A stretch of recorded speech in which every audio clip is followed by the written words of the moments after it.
Very good evening to all of you. आज हम देखेंगे हमारी सीरीज का next chapter, that is chemical effect of electric current.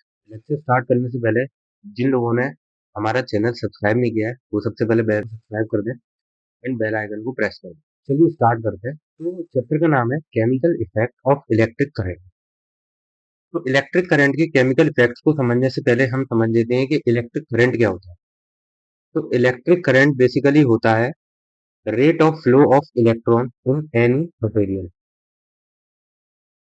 ये क्या होता है कि जैसे कि कोई भी मटेरियल है उसके अंदर जितना ज्यादा इलेक्ट्रॉन फ्लो करेंगे उतना ही ज्यादा उसके अंदर से इलेक्ट्रिक करंट फ्लो करता है। यानी flow of electron is known as electric current. हम बात करते हैं, दो तरह के कंडक्टर देखने को मिले। What is conductor? Conductor basically वो सब्सटेंस होते हैं जिनके अंदर से करंट पास करता है या जिनके अंदर से करंट पास नहीं करता है, जो इलेक्ट्रिसिटी को पास पास कराते हैं अपने अंदर से या नहीं कराते हैं। तो दो तरह के कंडक्टर्स देखने को मिले, good conductor and bad conductor. good conductor good conductors are those which allow electric current passes through it। यानी ऐसे मटेरियल जो कि इलेक्ट्रिक करंट को अपने अंदर से पास करा देते हैं, यानी इजीली करंट पास कर जाता है। जैसे कि हमारे घर में लगने वाले electric wires, they are use to make electric circuits. इससे हम अपने घरों के या कहीं के भी इलेक्ट्रिक सर्किट्स बनाते हैं। फॉर एग्जाम्पल कॉपर, एल्यूमिनियम, ये जो वायर्स होते हैं, ये जो मटेरियल होते हैं, गुड कंडक्टर ऑफ इलेक्ट्रिसिटी होते हैं। यानी इनके अंदर से इलेक्ट्रिसिटी बहुत बहुत अच्छे से फ्लो करती है। And bad conductor of electricity कौन से होते हैं? ऐसे material that do not allow electric current to pass through it. ऐसे मटेरियल जिनके अंदर से इलेक्ट्रिक करंट पास नहीं करेगा, like rubber, plastic, can not be use to make electric circuit. इनसे हम इलेक्ट्रिक सर्किट्स भी नहीं बना सकते। For example rubber, plastic and wood. I hope यहाँ तक क्लियर होगा। आगे देखते हैं। आगे अगर मैं बात करूं conduction of electricity through liquids. अभी हमने देखा कि जो इलेक्ट्रिसिटी होती है वो सॉलिड मटेरियल से ट्रांसफर कर जाती है easily in the form of electrons. क्या ये इलेक्ट्रिसिटी लिक्विड से भी ट्रांसफर होती है? यानी conduction of electricity in liquids. Liquids में क्या रोल है इलेक्ट्रिसिटी का? अगर मैं देखूं, liquids which conduct electricity are known as electrolyte. ऐसे लिक्विड्स जिनके अंदर से इलेक्ट्रिसिटी पास आउट कर जाती है, फ्लो कर जाती है, they are known as electrolyte. उनको हम क्या बोलते हैं? Electrolytes. Solution of acid, bases and water are mainly electrolytes. जैसे कि एसिड्स के और बेसिस के जो सॉल्यूशन होते हैं ना, वो इलेक्ट्रोलाइट्स होते हैं।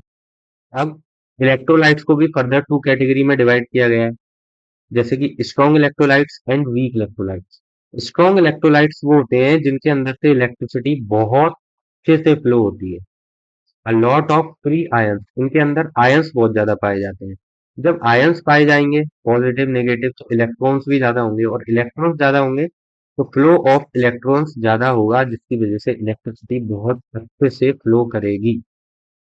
For example sulphuric acid, sodium hydroxide and common salt. अब वीक इलेक्ट्रोलाइट्स क्या होते हैं? Liquids which do not conduct electricity very well. वहीं इसका अपोजिट अगर मैं देखूं, ऐसे लिक्विड्स जिनके अंदर से इलेक्ट्रिसिटी बहुत अच्छे से फ्लो नहीं करती है। मतलब इलेक्ट्रिसिटी फ्लो तो करती है, उतने अच्छे से नहीं करती जितनी स्ट्रॉन्ग इलेक्ट्रोलाइट से करती है। For example vinegar, lemon juice, tape water and rain water. आगे देखें तो इलेक्ट्रोलाइटिक सेल, ये जो इलेक्ट्रोलाइट्स हमने पढ़े थे, ये लिक्विड्स होते हैं बेसिकली। ऐसे लिक्विड्स जिनके अंदर से इलेक्ट्रिसिटी फ्लो करती है। इन्हीं लिक्विड की मदद से सेल बनाया गया, मीन्स बैटरी बनाई गई है एक इस टाइप की, जिससे हम इलेक्ट्रिसिटी को जनरेट कर सकते हैं। Convert electric energy into chemical energy. ये क्या करता है कि इलेक्ट्रिकल एनर्जी को केमिकल एनर्जी में कन्वर्ट करता है। जैसे हमने अपने घरों पे देखा होगा कि जो इन्वर्टर की बैटरीज होती है ना, वो इसी प्रिंसिपल पे काम करती है। उनके अंदर एक तरह का लिक्विड फील्ड रहता है, दैट इज इलेक्ट्रोलाइट। एंड ये दो जो है इलेक्ट्रोड्स लगे रहते हैं। अब ये इलेक्ट्रोड्स क्या होते हैं? ये इलेक्ट्रोड्स मेनली बनते हैं ग्रेफाइट से, है ना। और ये जो इलेक्ट्रोड्स होते हैं ये दो तरह के होते हैं, एक होते हैं पॉजिटिव चार्ज कैरिंग एंड एक होते हैं नेगेटिव चार्ज कैरिंग। जो पॉजिटिव चार्ज कैरिंग इलेक्ट्रोड होता है वो एनोड बोलते हैं, नेगेटिवली चार्ज इलेक्ट्रोड जो होता है उसको कैथोड बोलते हैं। Arrangement of two electrode kept in a electrolyte, एक इलेक्ट्रोलाइटिक सॉल्यूशन में इन दोनों को डिप किया जाता है एंड इलेक्ट्रोड जो होते हैं वो कार्बन रॉड से बने होते हैं। आगे देखते हैं एलईडी। अब एलईडी क्या है? LED is light emitting diode. Light emitting diode ये एक तरह की डिवाइस होती है जिससे कि वीक इलेक्ट्रिक करंट को मेजर किया जाता है। इससे क्या किया जाता है? वीक इलेक्ट्रिक करंट को मेजर किया जाता है, डिटेक्ट किया जाता है। इसमें एक होता है एनोड एंड एक होता है कैथोड। जो कैथोड होता है that is negatively charge hand होता है, जो कि शॉर्ट शॉर्ट हैंड भी होता है। और एक होता है long hand that is anode, positively charge. जो लॉन्गर हेड होता है वो पॉजिटिव टर्मिनल का होता है एंड जो शॉर्टर हेड होता है वो नेगेटिव टर्मिनल का होता है, that is known as cathode. उसके बाद अगर मैं बात करूं तो chemical effect of electric current. अभी हमने देखा कि यहाँ पर इलेक्ट्रोड फील्ड था एंड इसमें क्या हो रहा था कि करंट को पास किया जा रहा था और ये जो इलेक्ट्रोलाइटिक सॉल्यूशन था इसके अंदर से करंट पास हो रहा था। यानी केमिकल्स के अंदर करंट पास होता है। अब जिन केमिकल्स के अंदर करंट पास होता है उनके संग में क्या चेंजेस आते हैं? उनके अंदर भी तो कुछ चेंजेस आते होंगे ना। उनके अंदर क्या चेंजेस आते हैं वो देखेंगे हम यहाँ। कि जो chemical effect of electric current होता है, chemical changes takes place in chemicals when electric current is pass through it. यानी किसी भी केमिकल में से अगर इलेक्ट्रिक करंट को पास किया जाता है तो उसके अंदर कुछ ना कुछ केमिकल चेंजेस होते हैं, है ना। जैसे कि वाटर। वाटर के अंदर से अगर मैं इलेक्ट्रिक करंट को पास कराता हूँ फॉर एन एग्जांपल, तो वाटर कंपोज होता है किससे? H2O से।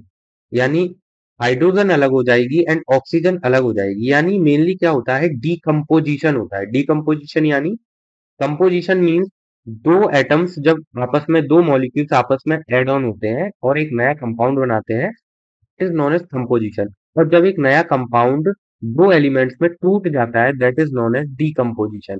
केमिकल डीकम्पोजिशन जो होता है इलेक्ट्रिक करंट के थ्रू, उसको बोलते हैं electrolysis. Means electrolysis is the process of decomposition of a compound into two elements. Two और मोर एलिमेंट्स में भी टूट सकता है। Then chemical changes occur only in conducting liquids. Chemical changes सिर्फ उन्हीं लिक्विड्स में होते हैं जिनके अंदर से करंट फ्लो कर सकता है। जिनके अंदर से नहीं कर सकता उनके अंदर से नहीं होते हैं। और सॉलिड के अंदर कभी नहीं होते हैं ये। They are not found in solid. फिर बात करते हैं 1800 में विलियम निकोलसन नाम के एक साइंटिस्ट थे। विलियम निकोलसन, उन्होंने बताया था कि if electric current is passed through acidic solution, अगर किसी भी इलेक्ट्रिक करंट को, बेसिकली जो क्या होता है, जो इलेक्ट्रोलाइट्स होते हैं वो एसिडिक नेचर के ही होते हैं। और कभी भी इनमें से अगर इलेक्ट्रिक करंट को पास आउट किया जाता है, ऑक्सीजन गैस और हाइड्रोजन गैस दो चीजें जनरेट होती है। तो जो ऑक्सीजन गैस होती है वो एनोड पे जाके कलेक्ट हो जाती है एंड हाइड्रोजन जो होती है वो कैथोड पे कलेक्ट हो जाती है, जैसा कि इस डायग्राम में आपको देखने को मिल रहा होगा। इस बैटरी से जब इसमें करंट फ्लो कराया जा रहा है, देन ये जो इलेक्ट्रोलाइटिक सॉल्यूशन है H2O, इसमें से H2 इस साइड कलेक्ट हो रहा है एंड ऑक्सीजन इस साइड कलेक्ट हो रहा है। This was shown by William Nicholson. Application of chemical effect of electric current. अब इंसान है, इंसान ने तो हर चीज का यूज ढूंढ लिया, तो केमिकल इफेक्ट जो इलेक्ट्रिक करंट की वजह से होते हैं उसका भी यूज इंसान ने ढूंढ लिया। उसका यूज क्या करते हैं? इलेक्ट्रोप्लेटिंग इसी इफेक्ट पे की जाती है। यानी एक एक मेटल को और दूसरे मेटल को एक इलेक्ट्रोलाइटिक सॉल्यूशन में डिप करके फिर करंट पास आउट किया जाता है, जिसकी वजह से एक मेटल की प्रॉपर्टी दूसरे मेटल पे जाके डिपॉजिट हो जाती है। This is known as electroplating, है ना। फिर जो मेटल्स होते हैं, जो सबसे पहले मेटल्स अर्थ के अंदर से निकलते हैं, वो बेसिकली प्योर मेटल्स नहीं होते, वो ओर की फॉर्म में निकलते हैं। उसमें डर्ट पार्टिकल्स भी होते हैं, अदर मेटल्स भी हो सकते हैं, है ना, इम्प्योरिटीज भी हो सकती हैं। तो वो जो होती है उसको बोलते हैं ओर। जब प्योर फॉर्म मेटल की निकलती है उसको बोलते हैं मेटल। तो किसी भी ओर में से उस मेटल की एक्सट्रैक्शन को करने के लिए chemical effect of electric current का यूज किया जाता है। लाइक प्योरिफिकेशन ऑफ मेटल्स, जैसे कि कॉपर। तो एक होता है इम्प्योर कॉपर और एक होता है प्योर कॉपर। इम्प्योर कॉपर को एक इलेक्ट्रोलाइटिक सॉल्यूशन में डिप करने के बाद जब करंट पास आउट किया जाता है, तो जो प्योर कॉपर होता है वो ये दूसरे वाले कैथोड पे जाके डिपॉजिट हो जाता है, एंड जो इम्प्योरिटीज होती हैं वो नीचे बेस में डिपॉजिट हो जाती है। इस तरीके से प्योरिफिकेशन ऑफ मेटल किया जाता है। फिर इलेक्ट्रोप्लेटिंग क्या होती है? Electroplating basically is a process depositing a layer of metal on the other metal. मैंने आपको बताया जैसे कि एक मेटल की कोटिंग दूसरे मेटल पे जब डिपॉजिट की जाती है, this is known as electroplating, और ये इलेक्ट्रिसिटी के थ्रू होता है, इसलिए इसको बोलते हैं electroplate. Generally chromium, nickel, silver, gold, copper are use. इनमें बेसिकली इलेक्ट्रोप्लेटिंग किसमें की जाती है? क्रोमियम में, निकल में, सिल्वर में, गोल्ड में, कॉपर में। आपने सुना होगा ना, सोने का पानी, आर्टिफिशियल ज्वेलरीज वगैरह इसी से बनाई जाती है। Then why electroplating? अब ये जो इलेक्ट्रोप्लेटिंग है ये क्यों की जाती है? इलेक्ट्रोप्लेटिंग को करने के दो ही रीजन होते हैं। या तो डेकोरेटिव पर्पस के थ्रू, जैसे कि मान लो कोई इंसान अगर गोल्ड को अफोर्ड नहीं कर सकता, हर कोई गोल्ड नहीं पहन सकता है, या महंगी महंगी ज्वेलरीज को अफोर्ड नहीं कर सकता, प्रीशियस मेटल्स को अफोर्ड नहीं कर सकता, तो वो क्या करते हैं, मतलब नॉर्मल मेटल्स पे उसकी प्लेटिंग कर देते हैं। तो वो जो है प्रीशियस मेटल जैसे दिखाई देते हैं, बट एक्चुअल में होते नहीं है। इसी की वजह से आर्टिफिशियल ज्वेलरीज बनती हैं, जो मोस्टली यूज की जाती है ऑर्नामेंट पर्पजेज में। उसके बाद प्रिवेंशन फ्रॉम रस्टिंग, इसका यूज जो है रस्टिंग से बचाने के लिए भी किया जाता है। कुछ मेटल्स ऐसे होते हैं जो जल्दी रस्टिंग पकड़ते हैं, जैसे कि आयरन। आयरन पे इलेक्ट्रोप्लेटिंग कर दी जाती है, जिसकी वजह से उस पे रस्टिंग होने के चांसेस बहुत ही कम हो जाते हैं। Then different types of electroplating, किस किस चीज की इलेक्ट्रोप्लेटिंग की जाती है? जैसे हमारी डेली लाइफ में क्रोमियम की इलेक्ट्रोप्लेटिंग हमको देखने को मिलती है, गोल्ड एंड सिल्वर की इलेक्ट्रोप्लेटिंग देखने को मिलती है, उनकी इलेक्ट्रोप्लेटिंग देखने को मिलती है, कॉपर की इलेक्ट्रोप्लेटिंग देखने को मिलती है, एंड जिंक की इलेक्ट्रोप्लेटिंग देखने को मिलती है। ये सारे मेटल्स हैं जिनकी इलेक्ट्रोप्लेटिंग अदर मेटल्स पे की जाती है। देन इसी के साथ होता है आपका चैप्टर खत्म। आई होप समझ में आया होगा सभी को। एक बार दोबारा से रिकॉल कर लेते हैं फास्ट फास्ट। सबसे पहले हमने देखा इलेक्ट्रिक करंट। इलेक्ट्रिक करंट जो था rate of flow of electrons था। इलेक्ट्रॉन्स की वजह से इलेक्ट्रिक करंट किसी भी मटेरियल के अंदर फ्लो करता है। यानी जब भी इलेक्ट्रिक करंट को फ्लो किया जाता है, तो उसके अंदर के जो इलेक्ट्रॉन्स होते हैं उनके अंदर मूवमेंट स्टार्ट हो जाती है, due to which electric current passes through a conductor. Then conductor basically वो मटेरियल्स होते हैं जो करंट को पास करते हैं या नहीं करते हैं। एक होते हैं गुड कंडक्टर, एक होते हैं बैड कंडक्टर। गुड कंडक्टर में इलेक्ट्रिसिटी पास हो जाती है इजीली, और इन्हीं का यूज हम करते हैं नॉर्मली हमारे घर के इलेक्ट्रिक सर्किट्स बनाने में। बैड कंडक्टर वो होते हैं जो कि बैड कंडक्टर को इंसुलेटर भी बोलते हैं। इंसुलेटर बेसिकली वो होते हैं जिनके अंदर से करंट पास नहीं करता है। उसके बाद में उसके बाद में हमने देखा कि current conduction of electricity in liquids. Liquid के अंदर इलेक्ट्रिसिटी किस तरीके से जनरेट होती है, किस तरीके से ट्रेवल करती है। तो लिक्विड के अंदर ऐसे लिक्विड जिनके अंदर से इलेक्ट्रिसिटी मतलब पास हो जाती है उनको बोलते हैं इलेक्ट्रोलाइट। इलेक्ट्रोलाइट बेसिकली एसिड भी हो सकते हैं, बेसिस भी हो सकते हैं, वाटर भी हो सकते हैं। अब दो तरह की कैटेगरी फर्दर डिवाइड की गई, strong electrolyte, weak electrolyte. Strong electrolyte वो होते हैं जिनके अंदर से इलेक्ट्रिसिटी पूरी तरह से पास हो जाती है, एंड वीक इलेक्ट्रोलाइट वो होते हैं जिनके अंदर से इलेक्ट्रिसिटी पास तो होती है, पूरी तरह से नहीं होती है। फिर हमने देखा इलेक्ट्रोलाइटिक सेल, यानी इलेक्ट्रोलाइट की मदद से जो सेल बनाए, जिसके अंदर हमने देखा कार्बन डॉट का यूज हुआ। कार्बन डॉट दो तरह की थी, एनोड एंड कैथोड। जिसमें पॉजिटिवली चार्ज इलेक्ट्रोड था, that is anode. Negatively charge electrode था, दैट इज कैथोड। फिर हमने देखा light emitting diode. Light emitting diode में एक शॉर्ट हैंड होता है, एक लॉन्ग हैंड होता है। इसका बेसिकली यूज किया जाता है detect weak electric current, to detect weak electric current. इसमें लॉन्गर हेड होता है जो कि पॉजिटिव टर्मिनल होता है, एंड शॉर्टर हेड होता है negative terminal, that is cathode.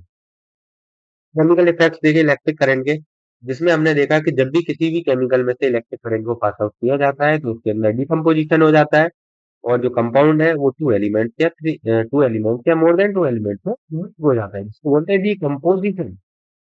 और इसी प्रोसेस को हमने नाम दिया इलेक्ट्रोलाइसिस। फिर विलियम निकोलसन नाम के एक साइंटिस्ट थे जिन्होंने बताया कि जब भी किसी भी एसिडिक सॉल्यूशन में इलेक्ट्रिक करंट को पास आउट किया जाता है, तो ऑक्सीजन और हाइड्रोजन दो तरह की गैसेस जनरेट होती है। ऑक्सीजन गैस जाती है एनोड पे, और हाइड्रोजन गैस जाती है कैथोड पे। फिर हमने देखा कि एप्लीकेशंस केमिकल इफेक्ट का हम यूज कहाँ करते हैं, इलेक्ट्रिक करंट के केमिकल इफेक्ट का इलेक्ट्रोप्लेटिंग में करते हैं, extraction of metal from the ore, purification of metals में करते हैं। बेसिकली इलेक्ट्रोप्लेटिंग जो है वो इलेक्ट्रिसिटी की मदद से की जाती है, इसीलिए इसको इलेक्ट्रोप्लेटिंग कहा जाता है। देन इलेक्ट्रोप्लेटिंग के दो तरह के यूज देखे हमने, जो कि होते हैं prevention of rusting and decorative purposes. और इलेक्ट्रोप्लेटिंग हमने देखी क्रोमियम की जाती है, गोल्ड सिल्वर की जाती है, टिन की जाती है, रिंग की जाती है एंड कॉपर की जाती है। देन अब हम करेंगे क्वेश्चन।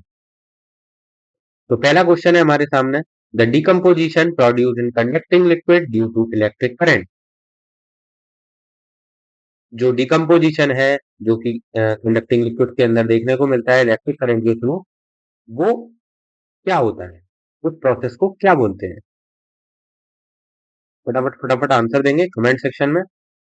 देन इस क्वेश्चन का आंसर है इलेक्ट्रोलाइसिस।